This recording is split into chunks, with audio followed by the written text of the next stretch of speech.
Battery Park City. Zip code 10280. Located in Lower Manhattan, this New York City neighborhood juts off the island westward into the Hudson River, which borders it to the north and to the west. Its southern border is Battery Park itself, and its eastern border is West Street, which separates it from the financial district. Unlike most neighborhoods throughout New York City, it isn't one that evolved from the barren forests and plains that composed the geography of the island before 17th century European colonization. This neighborhood was born in 1968, when Governor Nelson Rockefeller proposed the creation of a comprehensive community, a space with carefully planned housing, social infrastructure, and light industry. To oversee the development of this new location, the New York State Legislature created the Battery Park City Authority, who in 1972 removed pre-existing low-income housing that occupied the area, thus creating a clean slate to begin construction upon. The plan was ambitious, as it involved creating real estate to build on that did not even exist yet.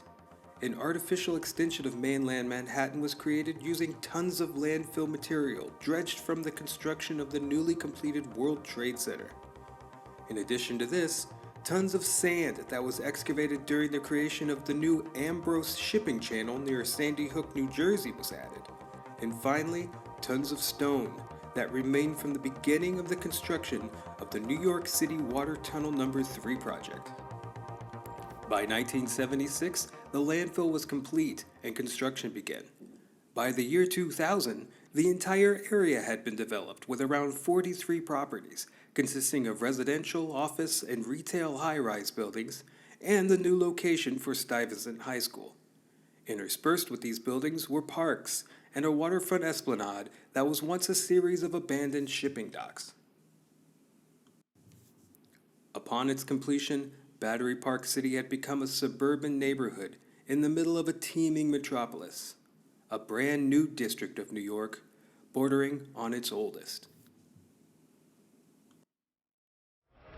This just in, you were looking at obviously a very disturbing September 11th, 2001. World Trade Center, and we have the deadliest terrorist attack on American soil in U.S. history.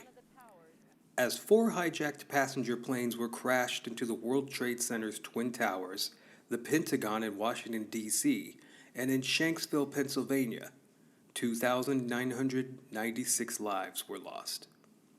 The behemoth Twin Towers, which stood as a beacon of prosperity, holding a prominent role in the city's skyline as its tallest buildings, would collapse from the attack, leaving a nation changed forever.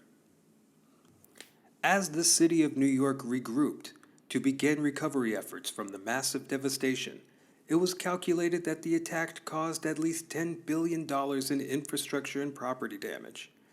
As a large portion of the financial district and parts of Battery Park City laid in ruin, the area became known as Ground Zero. After months of hundreds of laborers working relentlessly to remove over 1.8 billion tons of steel and concrete, in May 2002, the last of the debris was removed from the site of the former South Tower. This marked the official end of the recovery operation and would open the door to proposals for reconstruction. Ironically, as Ground Zero was left barren, Lower Manhattan had once again been presented with a clean slate on which to build upon, as it had had decades earlier during the establishment of Battery Park City. The demands of the reconstruction were complex, as it required architecture that would both meet the practical needs of the city and also honor those who were killed during the attacks. Along with the Port Authority of New York and New Jersey, a newly established organization created in November of 2001, the Lower Manhattan Development Corporation, had organized a competition for potential designs for the new site. Over 2,000 entries were considered before a plan was settled upon in February of 2003. As construction of the 9/11 Memorial and Museum and of the One World Trade Center tower started, the original plan would go through several changes and evolved into what exists today.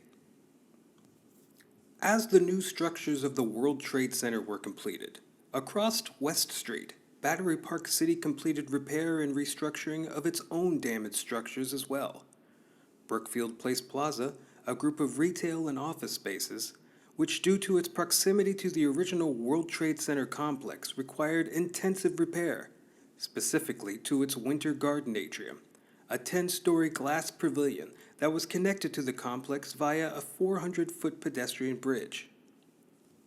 Reopened in September 2002, the atrium restoration was the first structure to be completely restored following the 9/11 attacks. In November 2014, after 13 years of recovery and reconstruction, One World Trade Center officially opens, and in addition to the completed 9/11 Memorial and Museum, the bulk of the new World Trade Center complex was complete. As one walks the area of Battery Park City and the World Trade Center, it is clear that the rejuvenation of the area has been successful. At every turn, there are generous parks and large open public spaces. Sidewalks are wide, and crosswalks are clearly marked, reducing crowded walkways and pedestrian traffic. Altogether, the area is surprisingly peaceful and organized compared to a majority of Manhattan's other neighborhoods. But as one continues to walk the area, the reasons why this is so become clear.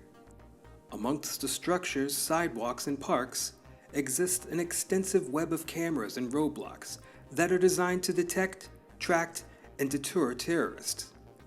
These are part of a plan called the Lower Manhattan Security Initiative, which currently monitors over 100 cameras observing both people and cars moving throughout the area.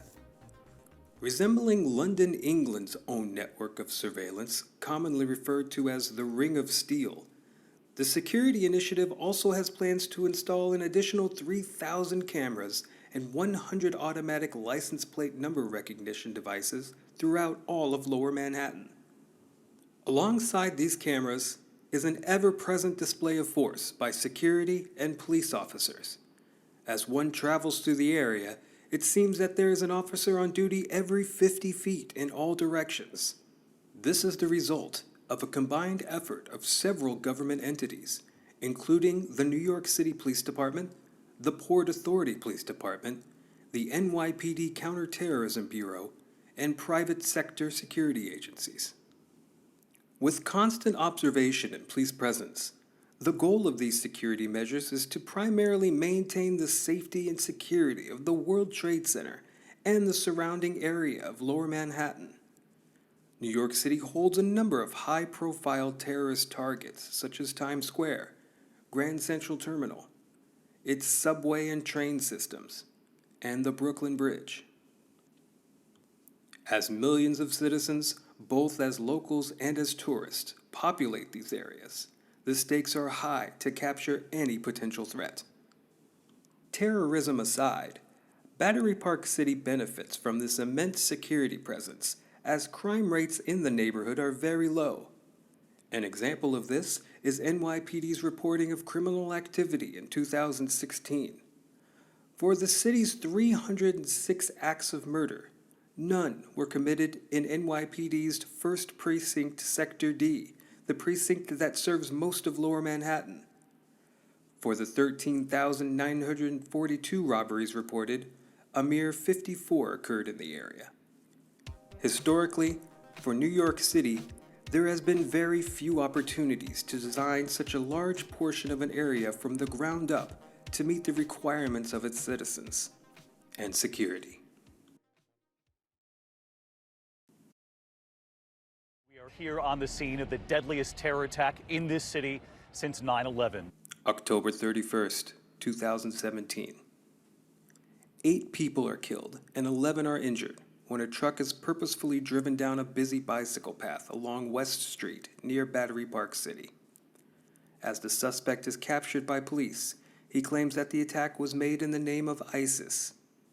This attack and its use of a vehicle is similar to several other attacks that have occurred this year in Europe and represents the evolution of methods to commit acts of murder in the name of terrorism. But just as the enemy's offensive methods evolve, so must New York methods of protection and deterrence.